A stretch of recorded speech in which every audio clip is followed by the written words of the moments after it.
היום יום הזיכרון לחללי מערכות ישראל ונפגעי פעולה האיבה. Today is Yom Hazikaron, a day in which we, alongside Israeli and diaspora Jews, commemorate the loss of 26,779 men and women who gave their lives in the course of their service in SAR, and the victims of terror, men, women, and children, who were killed by the virtue of the fact that they lived in Eretz Israel. During the program, you will hear about soldiers and citizens who fell in line of duty and by simply being a civilian. Tomorrow, we will be celebrating Israel's 70th birthday. As such, we felt it would be appropriate today to focus on those who fell in the struggle to establish Israel as an independent state during the Milchemet HaShichur, the War of Independence. On November 29, 1947, the United Nations voted to partition Palestine into two states, one Jewish and one Arab. Immediately following the UN vote, there were scrimmages between Jews and Arabs within the land. After the plan was adopted, it was announced that the British were to leave no later than August of 1948. However, on May 14, 1948, the British announced they would be leaving, and at midnight of that day, the Jewish Provisional Government announced the independence of the State of Israel. While the Jews accepted the partition plan, the Arab League did not, and on May 15, 1948, Egypt, Jordan, Syria, Iraq, and Lebanon invaded the new State of Israel. Milchemet HaShichur was fought until March 10, 1949. During this time, the IDF was charged with uniting the different underground organizations who fought the British into an army, but it took the entirety of the war to successfully do so. This, if you hear the names Irgun, Etzel, Hagana, Lechi, or Palmach, know that they refer to the different Jewish fighting forces before they were united to Tzahal. Today, your peers will introduce you to soldiers and citizens who were killed during this time. We hope that the stories they tell and the connections they feel will bring life and meaning to the Milchemet HaShichur. I would like to call upon Leah Solomon to introduce the first story.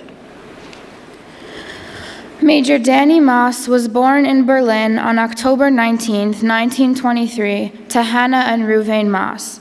He grew up in a Zionist home and made Aliyah in 1933. He attended the first modern Jewish high school in Jerusalem, called the Gimnazia Rechavia. He served in the Irgun and then joined the Palmach in 1941. He was trained in Gush Etzion and was involved in many missions around Israel from 1941 to 1948. In 1947, the United Nations Partition Plan was adopted by the General Assembly of the UN, and the Gush Etzion area was placed in the proposed Arab-Palestinian state. After this, the kibbutznikim who lived in Gush Etzion needed to obtain supplies from Jerusalem through hostile Arab territories. On January 16, 1948, the Haganah sent a convoy of 38 men on foot, led by Danny Moss, to resupply the Gush Etzion bloc after an attack on January 14th. 3 of the men had to turn back due to injuries. The injuries and a delayed start meant that there was not enough time before daybreak to get to their destination. An hour before they reached their destination, it became light, and they were detected by Arab civilians who sounded the alarm. A mob of 2,000 Arab villagers and militiamen blocked the way of the convoy. The battle lasted all day, with the soldiers fighting to the last bullet. The British in the police station nearby did not intervene until the battle was over. The British soldiers who witnessed the aftermath reported that the Arab attackers viciously mutilated the bodies of the 35 men, including Danny Moss, who became known as Halamid Hay. Their bodies were temporarily buried in the Gush and were later exhumed and reburied together on Har Herzl. Please direct your attention to the screen for a film about the hours surrounding the death of Danny Moss and his 34 soldiers. The Haganah decides to send former Etzion bloc commander Danny Moss with reinforcements by foot to Kfar Etzion to replenish its arsenal and medical supplies. The first attempt to reach the Etzion bloc via Jerusalem fails. the forces decide to approach the block from another direction, this time from the west, despite the fact that this route is 17 miles long and passes by several Arab villages. זה היה אמור להיות מסלול של בין 7 ל-8 שעות. Departure is scheduled for 9 p.m., but the unit is delayed awaiting the delivery of weapons. Only at 11:15 p.m. is the unit finally ready to leave. There's a danger they will not be able to reach their objective under cover of darkness. רצו לצאת, אמרתי, דני, השעה מאוחרת. המטרה שלכם והמסלול נעשה ארוך יותר. בואו נדחה את זה למחר, תצאו בשעה 8. או אפילו כשמחשיך כבר, ותגיעו לגוש, זה כמו בחושך, לא באור. אמרתי לדני, אתה יודע מה? אתה נמצא בשטח השיפוט שלי. אני פוקד עליך, להישאר הלילה פה. התחיל לצחוק. אמר לי, בכוח תוכל להחזיק אותי. הוא פחד לגורלו של כפר עציון. והוא אמר בליבו, יכבשו מחר ביום ויהרסו את כפר עציון וירצחו את התושבים. ומה אני אגיד? שב9, עם הנשק שהיה לי, לא יכולתי להגיע לכפר עציון? ראיתי שעם הבחור הזה אני לא אוכל לצאת ראש. וחבל על כל דקה מיותרת. באותו לילה, חצי הלילה, אני שמרתי וחיכיתי להם שיבואו. לקחתי כמה אנשים והלכנו לקראתם איזה כמה קילומטרים.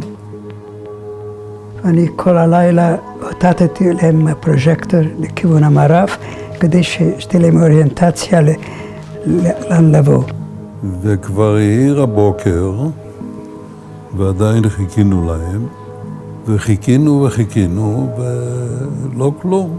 אני הרכבתי את האוזניות ואני שומע צהלות שמחה בערבית. דבחנאהם, מטלנאהם, הרגנו אותם, שחטנו אותם, ערפנו אותם. יא ליל, זה, ומברוק, וברכות, ומדווחים למפקדה. אז אני יורד למטה, מפקד המחוז. אני אומר לו, תשמע, משהו קורה באזור הזה, בתפג'ל, בגוש עציון, בשעה כזאת, מה קורה שם? הם צוהלים שנהרגו, הם הרגו לנו שם. אומרים עשרות. אוי ואבוי, אומר. אני פוחד שזה המחלקה של הסטודנטים שלנו. Piecing events together from the testimony of Arab witnesses, it seems that the platoon encountered 2 Arab women gathering wood at daybreak and decided to let them go. The women returned to their village and raised the alarm. Just a few miles from the Etzion block, Arab forces surrounded the 35 Jewish fighters. הקרב נמשך משעות הבוקר עד לשעה 4. ועם ערב הנותרים 10-11 איש ניסו לנטוש את הגבעה ולסגת לכיוון הרטוב.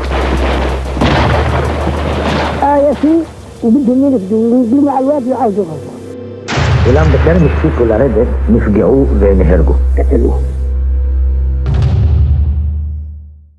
ואחד השייחים, שייח אברהים קראו לו מג'אבה, שהוא בעצמו השתתף בקרב נגד הלמדי. אם נגזר עליי למות, הוא אומר, אני מעדיף למות כמו שמתי גבורים אלו. למה? מפני שגם כשנגמרה להם התחמושת, הם עוד ניסו להגן על עצמם באבנים, כי מצאו כמה הרוגים עם אבנים בידיים. When British Police Superintendent Hamish Dugan arrived from Hebron after the battle, he gathered the 35 bodies and brought them for burial in Kfar Etzion. הגיע דוג'ן לכפר עציון ושאל את אנשי כפר עציון אם הם מוכנים לקבור 35 גוויות שנפלו בשטח. שני חברי כפר עציון עולים על המכוניות, רואים מה שמתרחש כאן, אחד כמעט מתעלף, יורדים למטה, אנחנו לא בשביל הלב שלנו. אז אמרתי, אני עולה, לקחתי עוד חבר אחד, אני אוריד אותם, רק ביקשתי דבר אחד, שיכבו את כל האורות, שיהיה חושך. פירקנו את המשאית וסידרנו את הגופות בבית הכנסת וניסינו, היו חלקים מפוזרים, ידיים, רגליים, ראש אחד. הבינונו את מצבנו האמיתי. והבינונו מה צפוי לנו כשהם ינצחו אותנו. ראינו באיזה מצב הביאו אותנו.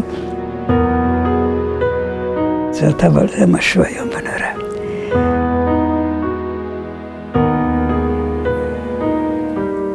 כמעט כל הלילה ניסינו להתאים אותם, ואחרי זה צריך להכין אותם ללוויה.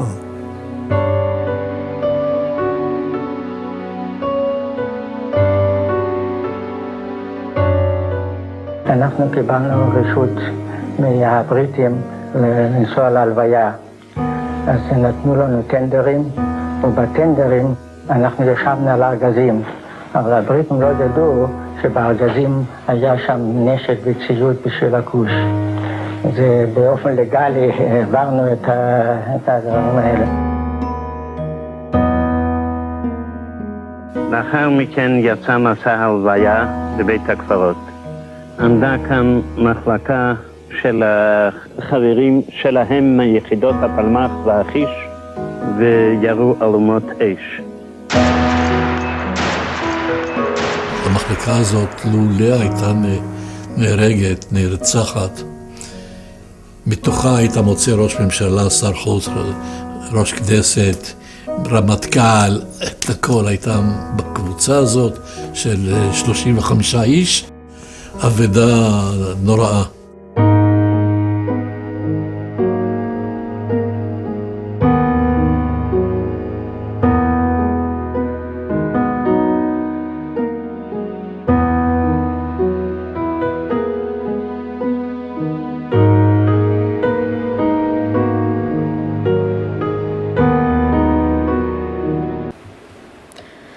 Donny Mas was beloved by the people of the Etzion bloc.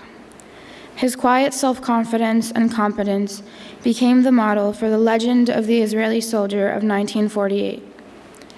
His death and the tragedy which befell him and his men cast a dark shadow over the Gush.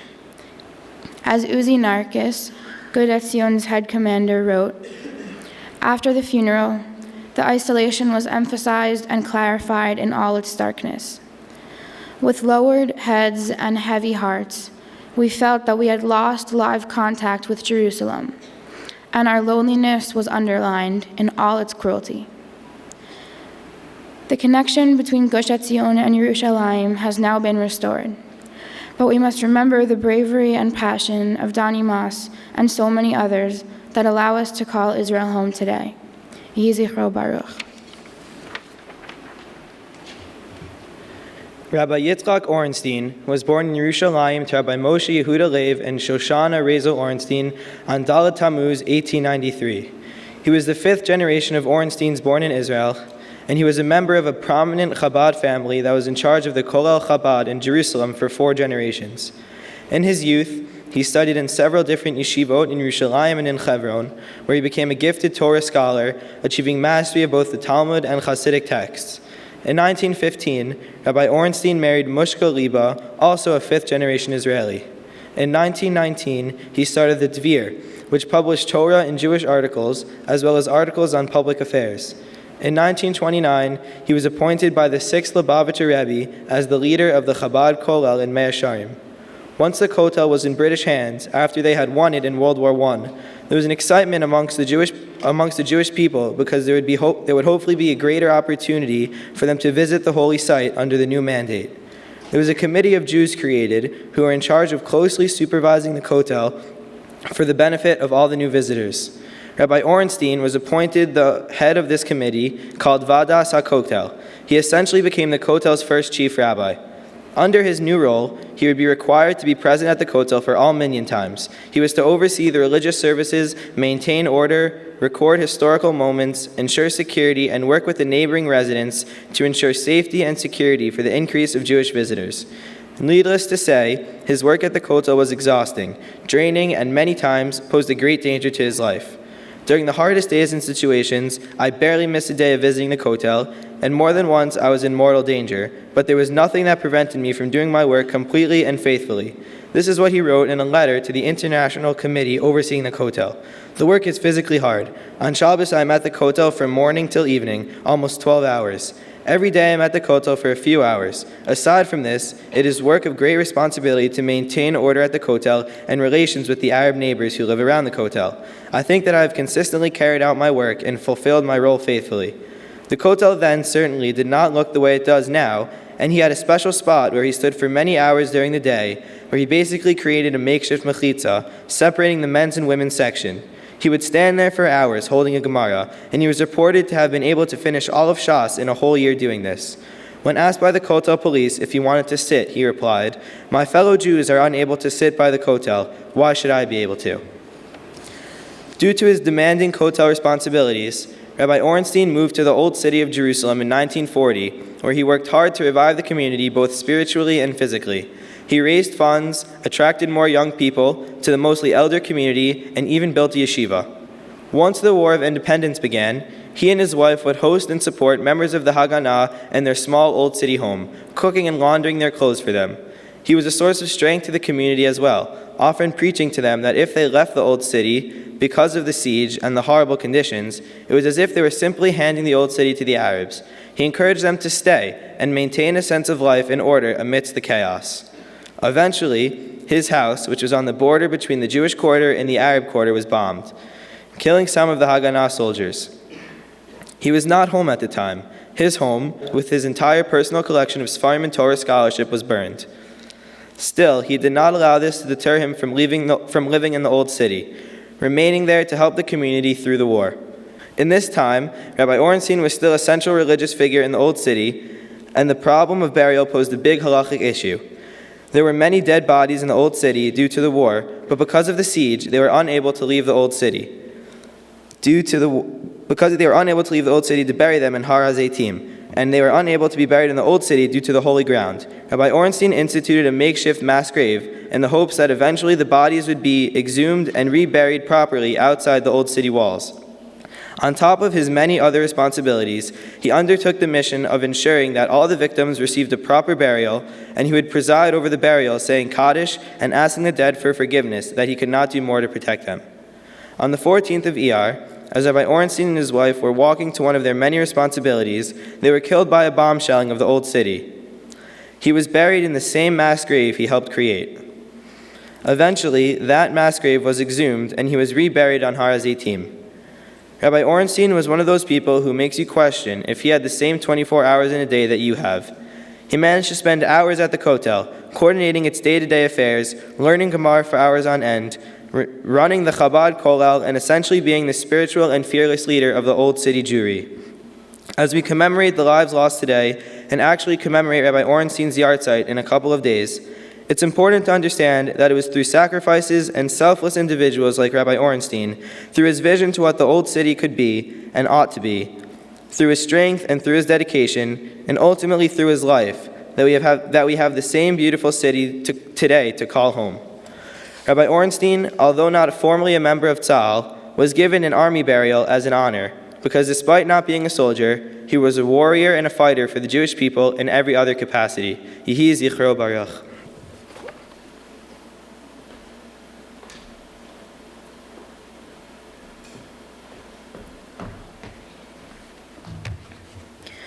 Ruth Maritz was born on January 29, 1930, to a Zionist family in Melbourne, Australia.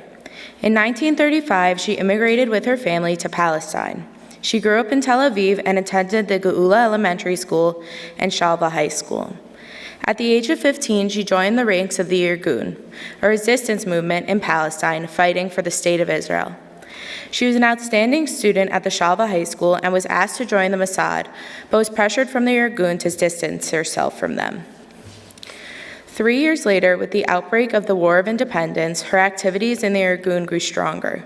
She served in many different roles, including helping to enlist new recruits, guarding neighborhoods, and administering first aid. Later on, she became a commander in the Irgun and was given the codename Mifkedet Devora. When the Irgun began to conquer the then Arab village Kfar Yehudiya, a group of women commanded by Ruth retreated until reinforcements arrived to launch a counterattack. An evacuation vehicle was sent, and while Ruth was being taken away from the war zone, she remembered that she had sent her friend Miriam Aharoni to be the lookout at the Mosque of Abbasiyah in the center of the war zone. Ruth ran out of the car, but the evacuation vehicle could not wait for her any longer. It continued on its way while she was left until in the middle of the war zone, attempting to save her friend. Please direct your attention to the screen for a brief video about the events of that day.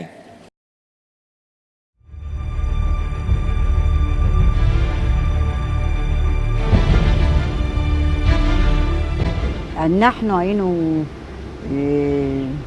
פלוגה, אני חושבת, שנשארה במקום, והיו פה עמדות מסביב. שם היו עמדות מסביב, ובכל עמדה היו שתי בנות. ואני ומירם אהרוני באותו בוקר של סיום ההפוגה, היינו למעלה בנקודת תצפית מהבוקר. כוחות של הלגיון הערבי שחנו פה בווילהלמה לא רחוק, הצליחו להפתיע את כוחות האצ"ל לפנות בוקר ולכבוש בחזרה את הכפר. אני שומעת קולות של ערבים קרוב. כשאנשי האצ"ל הבינו שהם לא יכלו לעמוד מול הלגיון הערבי, שהיה צבא חזק מאוד באותם ימים, ניתנה הוראת נסיגה בצעקות ובכל דרך אחרת. לפי שאנחנו הבנו גם מהסיפור של מזל וגם מהידיעות שיש לנו, כנראה ששתי הבנות שהיו כאן, שהיו למסגד, מזל ומרים, לא שמעו את פקודת הנסיגה. אלה שהיו במפקדה, נשמע קול, אמרו המפקדת, אני שומעת קולות של הערבים, אני לא יודעת מה לעשות. ואני אמרתי לה, אני שומעת צעקות של ערבים למטה. ואז רות רצה לכיוון המסגד לנסות לחלץ אותה. ואני אמרתי לה שהתצפיתנית ירדה מהמסגד, אין על המסגד אף אחד. היא לא האמינה, והיא עצמה עלתה למסגד. אמרתי לה, תשמעי, הערבים נמצאים כאן במרחק של כמה מאות מטרים, מה את עושה? לפחות תדאגי ליחידה שלך. לא, אני מוכרחה לעלות למעלה. רצה לכיוון המסגד לנסות לחלץ אותה.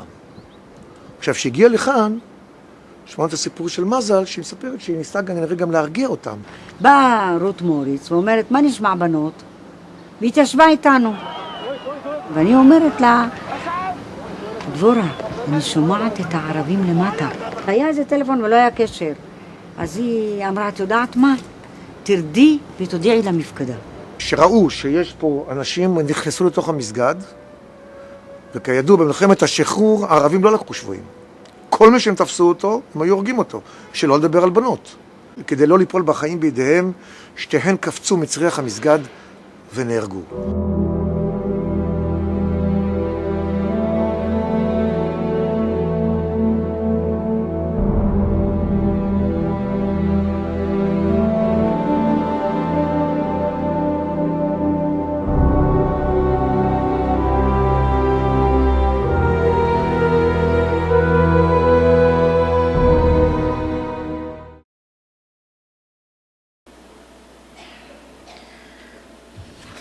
Years later, on May 6, 1952, Ruth and Miriam's remains were found and laid to rest in a mass grave in the Kiryat Shaul Military Cemetery.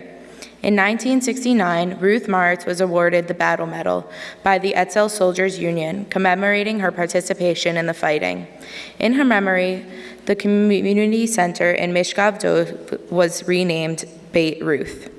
The choir will now sing Harayut, a song about friendship filled with love and sanctified by blood. Amen.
When you walk through the cities and towns of Israel, the names of many of the streets will immediately bring to mind the stories about the events and heroes who made the country what it is today.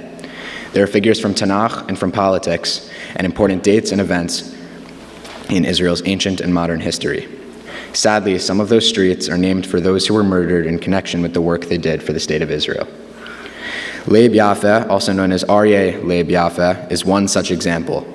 He was an ardent and active Zionist from the earliest days of his youth to the day he was killed by terrorists on March 11th, 1948, less than 2 months before Israel declared its independence. He never got to see the country solidify its status as the state to which he had devoted his life to building. Let's take a look at his life. Born on June 13th, 1876 in Grodno, Russia, Aryeh Leib was born to Chaya Leah and Dov Yaffe. He was the descendant of a well-known rabbinical family. His paternal grandfather, Rabbi Mordechai Gimpel, came to Israel as part of the first Aliyah, and his maternal grandfather, Rabbi Fishel HaKohen Lapin, played an integral role in the building and development of Jerusalem. Zionism ran deep in Yaffe's blood. As a teen, Yaffe studied in Cheder and then at the Volozhin Yeshiva, a prestigious Lithuanian yeshiva founded by a student of the Vilna Gaon. He then spent 10 years studying at 3 different prestigious universities in Germany, specializing in philosophy, European languages, and science. Education and knowledge were very important to him. Yaffe was an active Zionist from an early age. He served as delegate in the First Zionist Congress in Basel in 1897 and proceeded to serve as delegate in all future Zionist congresses. In fact, Yaffe was one of the main opponents to Herzl's Uganda plan in 1903. He felt strongly, as did many, that the Jewish homeland must be in Israel.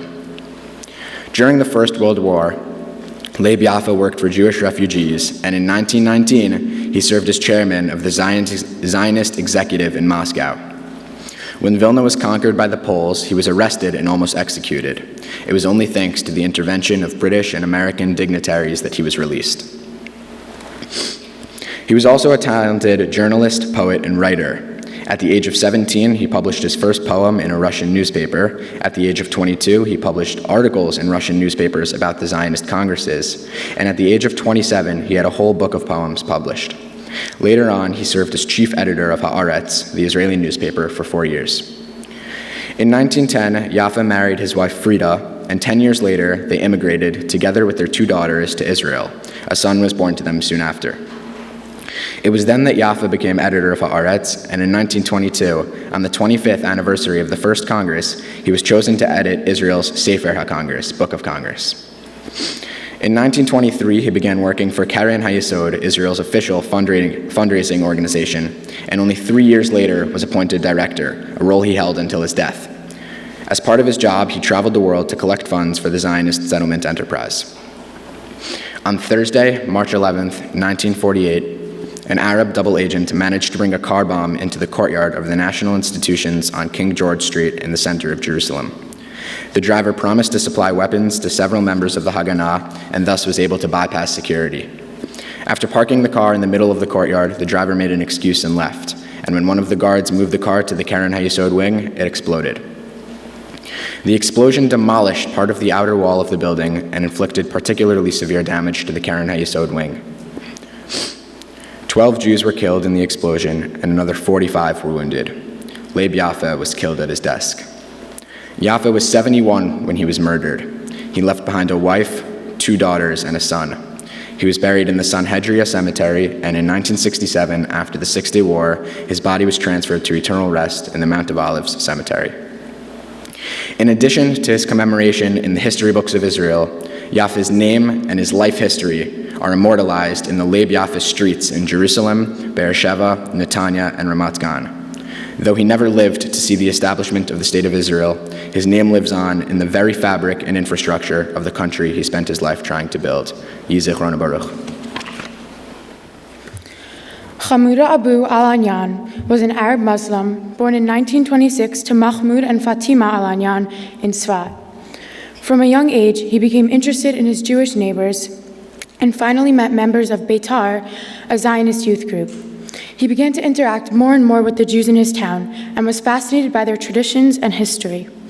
Despite strong protest from his family, he transferred from his Arab school to his local Jewish school, where he was accepted and welcomed by his peers there, one being future member of Knesset, Avner Shaki.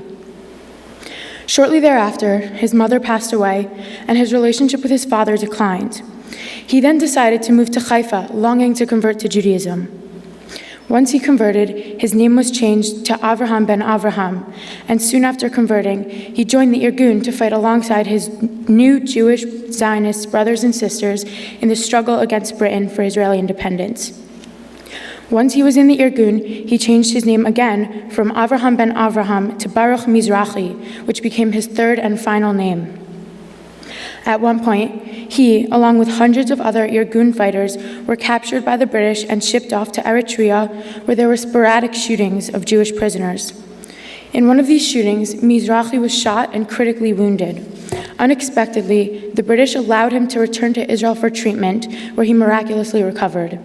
However, because he was still a terrorist in the eyes of the British, he had to sign in with an Arab policeman working for the British government every week so he could be monitored. Once the partition plan was put in place and the British were no longer a threat, Mizrahi once again fought in the Irgun, this time not against the British, but against the Arabs, his own blood. One particular mission involved bringing a truck bomb to the headquarters of one of the major Arab gangs. Mizrahi was selected to complete the mission because he was originally Arab, so he spoke with an Arab accent and knew the culture, and would be able to go undetected.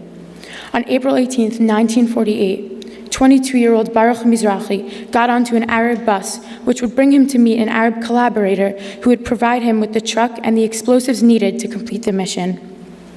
On the bus ride, Mizrahi even befriended some of the Arab passengers. However, the bus was stopped by a barricade put in place by the Arab gang. Sadly for Mizrahi, one of the gang members who happened to be there was the policeman with whom he would sign in every week when he was being monitored by the British after his injury. Mizrahi was identified by the former police officer, and he and the friends he had made on the bus were brought to Jabba, an Arab village, and murdered. Mizrahi's body was thrown mercilessly in a cave and forgotten about by the Arab gang members. His body was only found 19 years later in 1967 during the Six-Day War when the IDF regained control over Jabba. His friends from the Irgun remembered that when they were in Eritrea, Mizrahi explained that he wanted to be buried in Israel. His body was then brought to Netanya and buried alongside other Irgun fighters.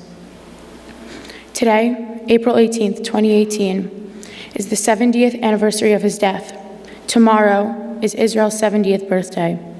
Today, we mourn the lives of those who made the ultimate sacrifice, and tomorrow we celebrate the fruit of those sacrifices. Mizrahi's love for Judaism and Israel was something which he found and nourished all on his own. If not for the sacrifices and pure dedication of people like Mizrahi, we would not have the ability to stand here and talk about, visit, or love the state of Israel that we are so privileged to have today. Yehi zichro baruch. David Mickey Marcus was born on the Lower East Side of Manhattan on February 22, 1901, to parents who emigrated from Romania. After graduating from high school in Brooklyn, Marcus decided to enlist in the United States Army and went to school at West Point. After his active duty requirements ended, Marcus decided to go to law school and soon became a prominent assistant U.S. attorney prosecuting gangsters throughout the 1930s. However, then World War II came, and Marcus, still a reserve at the time, was called on to help out the U.S. Army. First serving in Washington, Marcus helped train troops and accompanied the U.S. delegation to conferences such as the Yalta Conference and the Potsdam Conference. Marcus was also influential in drawing up Italy's terms of surrender. After being sent overseas, Marcus parachuted with the 101st Airborne Division on D-Day, despite not having any prior parachute training. After the war in Europe, Marcus was asked by General Lucius Clay to help with the displaced people of Germany.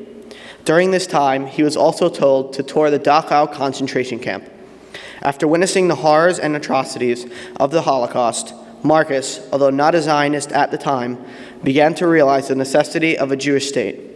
After serving as a chief of the War Crimes Division during the Nuremberg and Tokyo trials, Marcus decided to return to civilian life, until future Prime Minister David Ben-Gurion called him. Ben-Gurion had sent Major Shlomo Shamir to America to represent the Provisional Jewish Government. Shamir had been sent to America to recruit a military expert to help organize and train the army of the soon-to-be state. However, Marcus could not find anyone suitable, so he chose himself. Under the pseudonym Michael Stone, Marcus arrived in the soon-to-be state of Israel with the Arab armies surrounding it. Marcus became Israel's first general since Judah Maccabee and designed the command and control structure of what would become the IDF. Marcus was given control of the Jerusalem front in May of 1948 after identifying it as one of the nation's weakest points. Marcus helped plan the failed attack on the Latrun monastery, but then built the Burma Road to Jerusalem, which helped break the siege in Jerusalem the day before the first of several ceasefires set up by the United Nations was scheduled to go into effect. The Burma Road to Jerusalem was a temporary road through the winding hills of Jerusalem and was nicknamed after the World War II supply route through China. Despite his efforts to help the new Israel in capturing Jerusalem before the ceasefire, Marcus never saw the ceasefire take place. Around 4 a.m. on the day of the ceasefire, Marcus was walking around and was questioned by an Israeli soldier. "What's the password?" the soldier asked. Because Marcus knew very little Hebrew, he did not understand the question and was therefore unable to answer. As a result, he was shot and killed. Please turn your attention to the screen for a short video depicting the hours surrounding his death.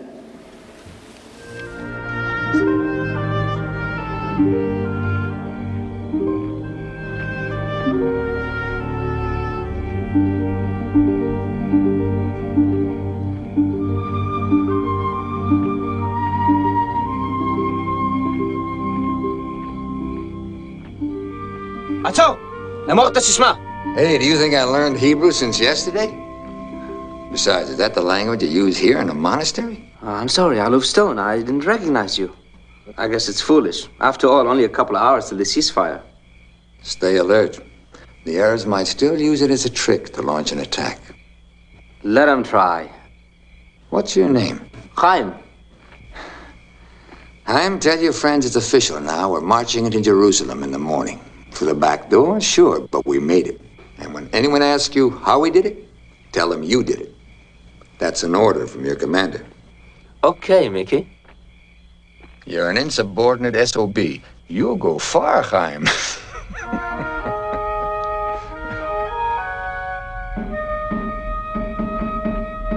חיים. טוב.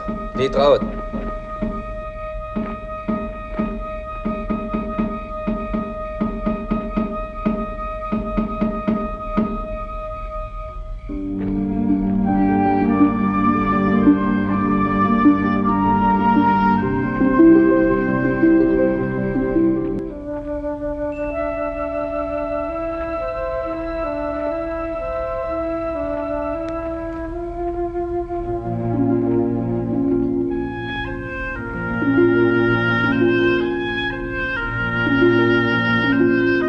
עצור! אמור את הסיסמה! ולא, אני יורה! את הסיסמה! Chaim, I don't know what you think I was doing in that garden, but I wasn't learning Hebrew. עצור! אמור את הסיסמה! I don't want to fight anymore. I want to go to bed, then I'm going home. אלוהים! מי זה? בואו, חבר'ה! בואו!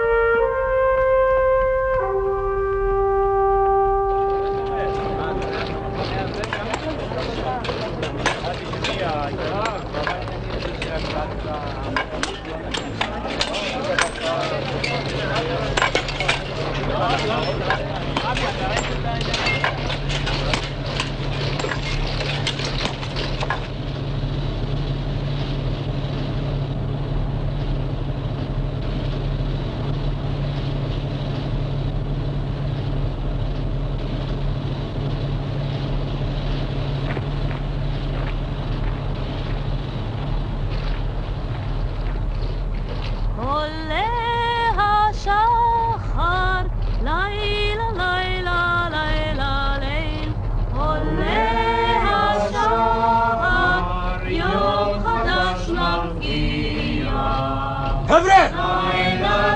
זזים!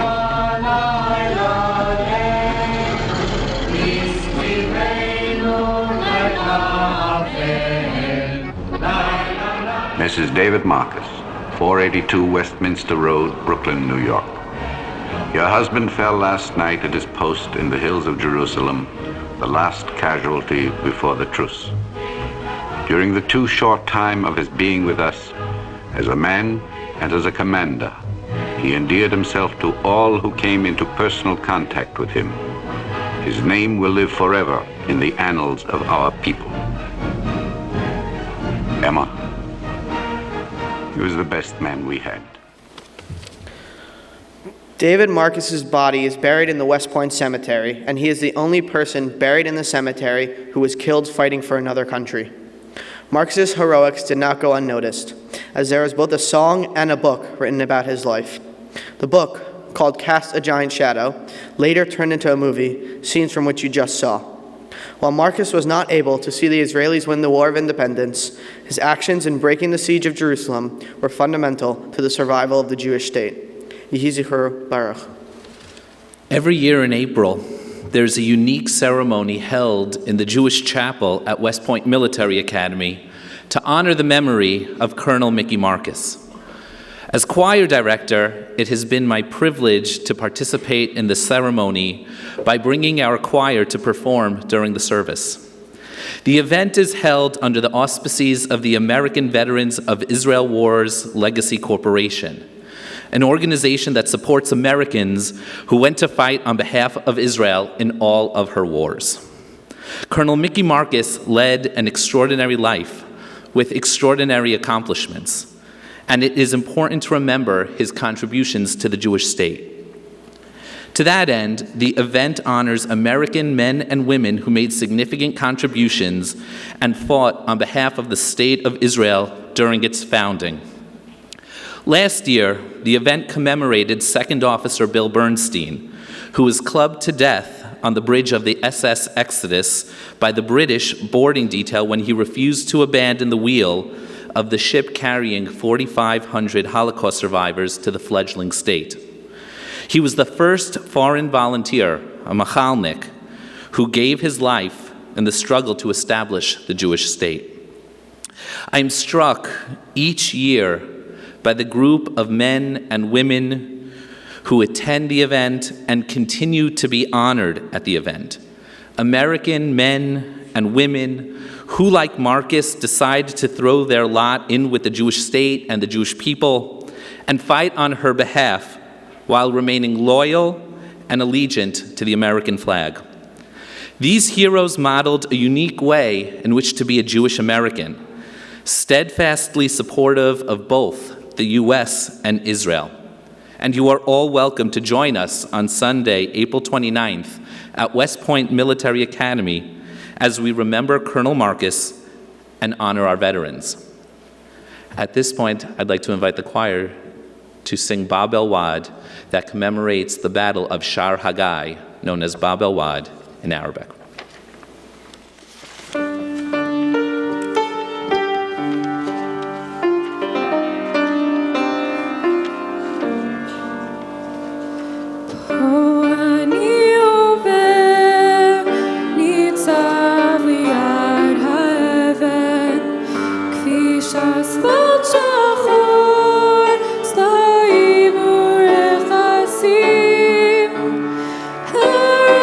Torah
distinguished rabbis, esteemed colleagues, honored guests, and very dear students. We are gathered here today on Yom Hazikaron lechalalei Marachot Yisrael ulenifgaei Pulot ha'eva, a day of remembrance. We chose to dedicate this tekes to those who have fell in 1948. The two songs we heard were written by Chaim Guri, Zichro Livracha, and have become an integral part of the canon in Israel. Guri, who passed away in January at the age of 94, served as a combatant and a commander in defense of Israel. He was considered to have captured the voice of his generation. He was quoted saying, "People don't realize how many were killed in the war. We lost 1% of the population in the War of Independence, 6,000 people. The vanguard, the finest of the finest." In the song Hareut, he wrote, "Ach nizkor et kulam, et yefei hablorit vehatoar, ki reut shekazot leolam, lo titen et libenu lishkoach." But remember them all, the elegant, the handsome, because camaraderie like this will never permit our hearts to forget. Guri promises that we will remember the fallen, but will we? Ber Katzenelson wrote the following prayer to the combatants who fell defending Tel Chai in the 1920s. Yizkor Am Yisrael et banav uvnotav, hanemanim v'ha'amitzim. His prayer is based on the traditional Hazkarat Neshamot, Yizkor. But instead of asking Hashem to remember, he addresses us, Am Yisrael, and asks us to remember the faithful and the courageous. As a young person, I often wondered, how can I remember people I've never met? But then, during my middle school years, it happened to me. The grandfather of a close friend of mine was murdered by terrorists. Because he was a retired general, he was buried on Har Herzl, Ezor Daled, Chilka Shesh. It was a brand new section, and his was one of the first graves to be dug there. I remembered. Less than a year later, my beloved counselor, Gil Ben Melech, or just Gili for me, was killed as a soldier outside Ramallah. To this day, I remember his incredible smile, the sense of security I felt with him around. He was buried in the same section, a few plots down the same row. I remembered. As years went by, more and more people joined my memory. Some were closer, some were more removed. And every time I came to see them, there were more and more new plots in that section on Har Herzl, which was becoming full. There, Ohad, the nice guy from the grade above me. Michael, the American guy who fought with my commander. And Eran, the guy who served in my unit before I even got there, whose body was carried out from Gaza by another friend of mine. And Dvir, who was always so optimistic in his tent and was killed in Oferet Yetzukah. And when the section was full, they started burying them in the one next to it. And I remembered. Later, as an educator, I started bringing groups to Har Herzl.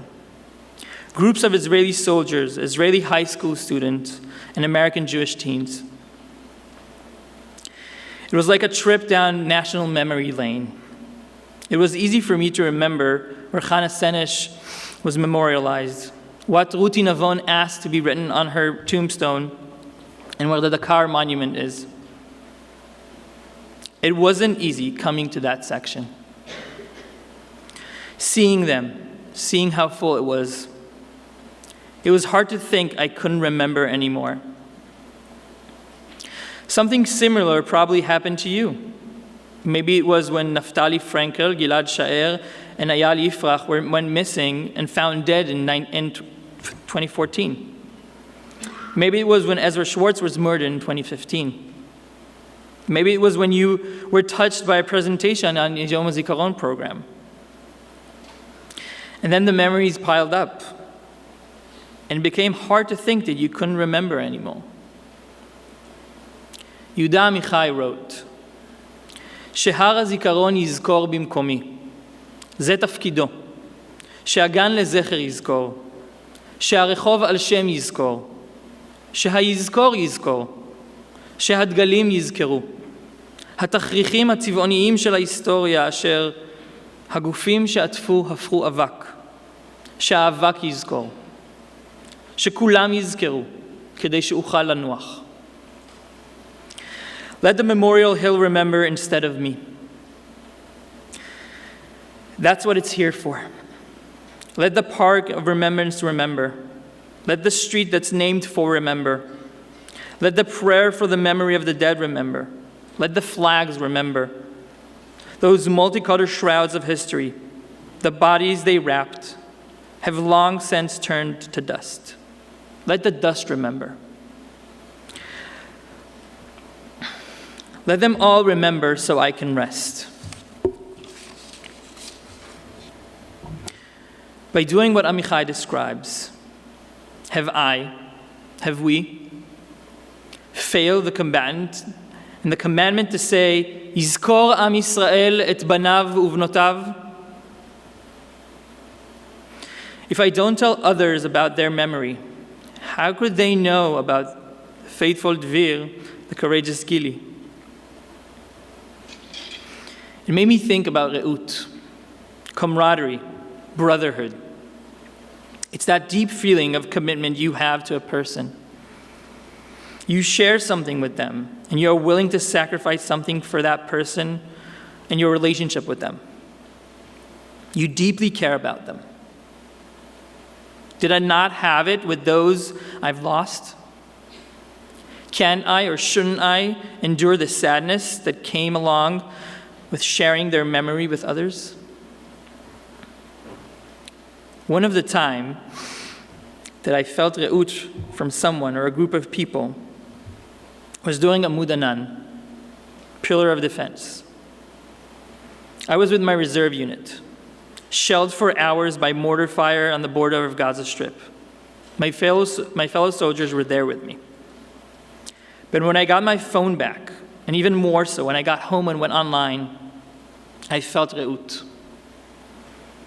My friends and students from the US heard that I was out there.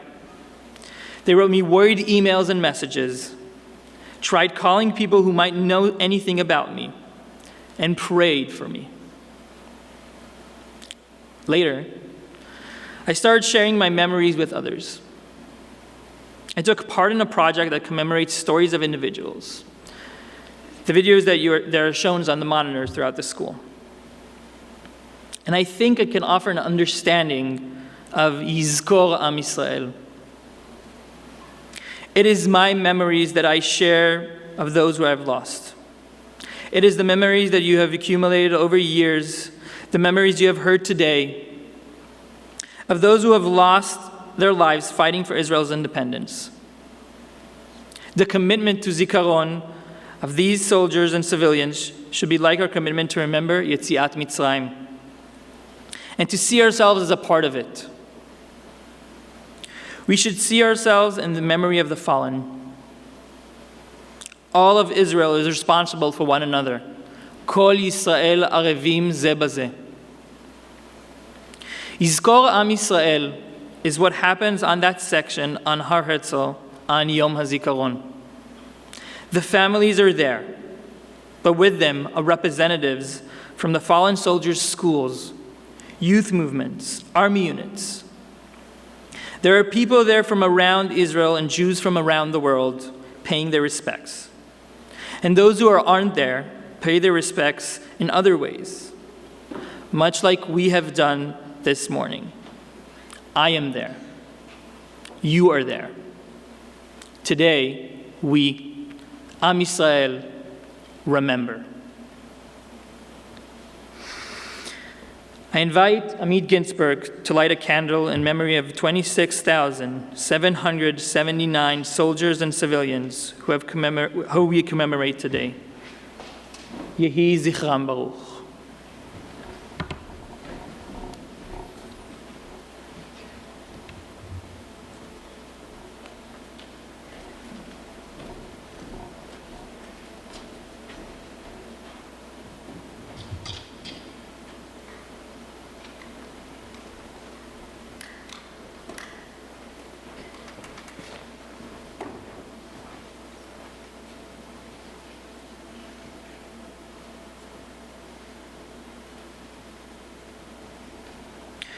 I would also like to call upon Sasha and Yol, our two visiting students from Tbilisi, France, to light a candle in memory of the victims of the 2012 terror attack in their hometown.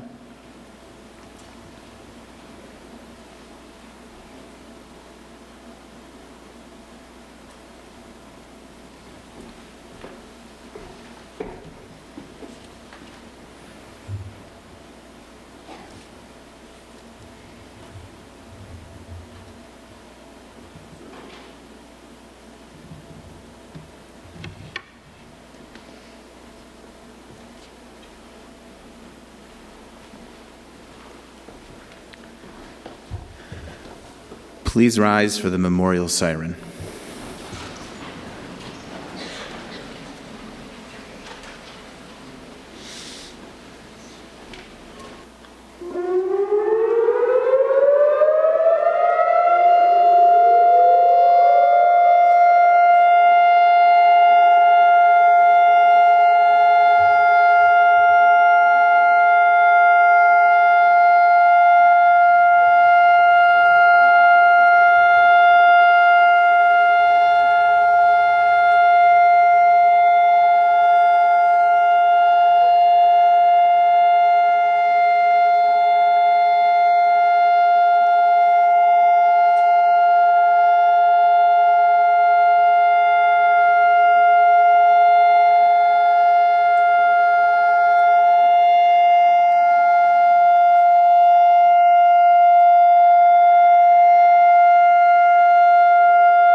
Please remain standing as we call upon Rabbi Rosenfeld, who served in the IDF, to recite the Kel Maleh Memorial Prayer in memory of those soldiers who fell and victims of terror.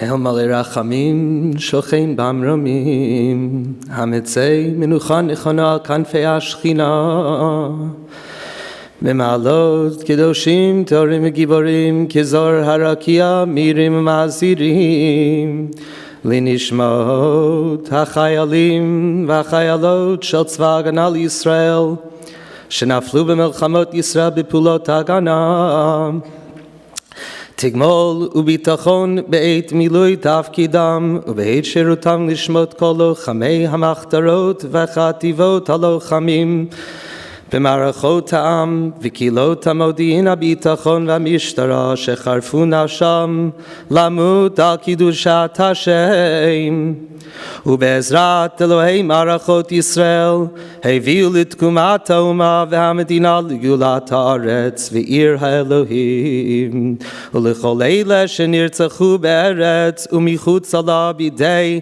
המרצחים מארגוני הטרור בעבור שאנו מתפללים בעד הזכרת נשמותיהם בגן עדן מנוחתם לכן בעל הרחמים יסתירם בסתר כנפיו לעולמים ויצרור בצור החיים ונשמתם אדוני הוא נחלתם וינוחו בשלום המשכבם ועמדו לגורלם לקץ הימין ונאמר אמן. Please remain standing as we recite a parak of Tehillim, parak Kuf Chaf Aleph.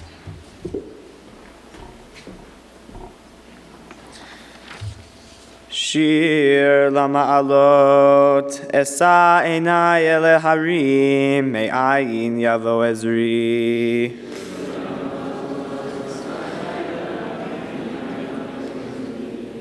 Ezri me'im Adonai, osei shamayim va'aretz. Al yitein lamot raglecha, al yanum shomerecha.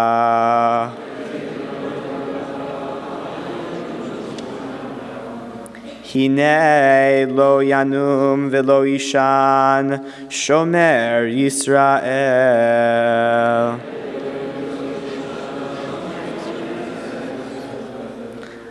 Adonai shomerecha, Adonai tzilecha al yad yeminecha.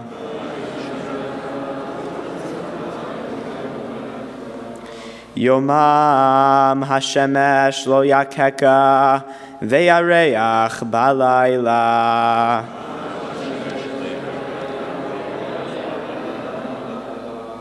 Adonai yishmorcha mikol ra, yishmor et nafshecha.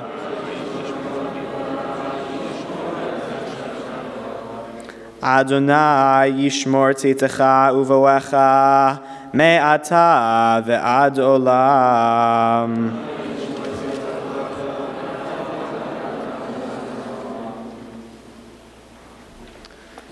Please remain standing for the Mishaberach for Chayalei Tzahal.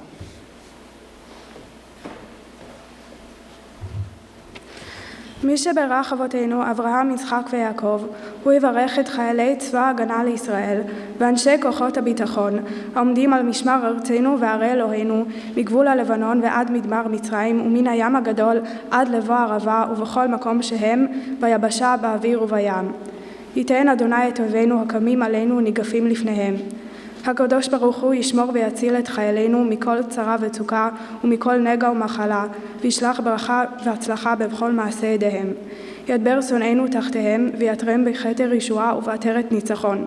ויקוים בהם הכתוב, כי אדוני אלוהיכם ההולך עמכם להילחם לכם עם אויביכם להושיע אתכם, ונאמר אמן. To conclude the program, I ask that everyone please stand together and join us in the singing of Hatikva.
This concludes our program.